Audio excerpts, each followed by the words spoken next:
Cuando el hombre trae alabanzas al pueblo, estas alabanzas deben de conectar el corazón del pueblo con el corazón de Dios.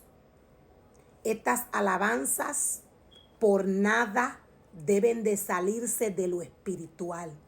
Cuando la palabra del Señor nos habla de David, la palabra del Señor nos dice que David danzaba, David cantaba con salterios. Nos dice la palabra del Señor que aquí habían trompetas, habían címbalos, aquí habían toda clase de instrumentos con las cuales el pueblo junto con David adoraba al Señor. ¿A qué se refiere la palabra del Señor? La palabra del Señor nunca ha desviado al hombre de lo espiritual.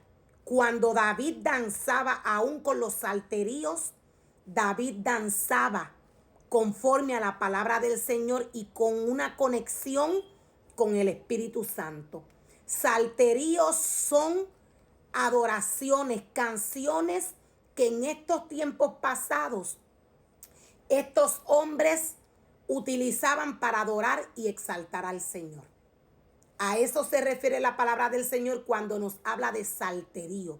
La palabra del Señor para nada se refiere que el ser humano tiene que tener un escándalo en el altar del Señor.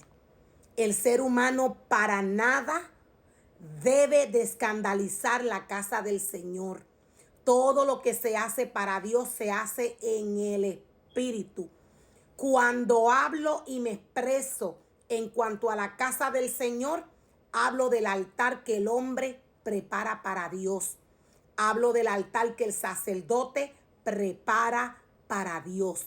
Todo aquel que fue llamado como sacerdote, todo aquel que va a lugares, a naciones, a levantar un altar, necesita preparar este altar como Dios lo mandó a preparar a través de su palabra.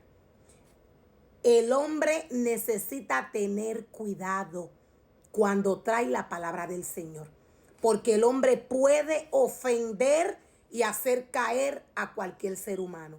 La palabra del Señor dice claramente que para estos tiempos todo esto el hombre lo iba a ver. O sea que, por tanto, todos pecaron, todos están destituidos de la gloria del Señor.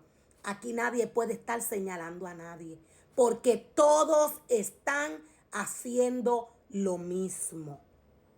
Dios no mandó al hombre a comportarse carnalmente en su altar. Dios mandó al hombre a guiar su pueblo a su presencia en el espíritu, no en la carne. Todo lo que el sacerdote hace en el altar del Señor debe ser en el espíritu. Todo lo que el sacerdote haga lo tiene que hacer en el espíritu y no en la carne. ¿Por qué? Porque Dios es espíritu. Dios no es hombre.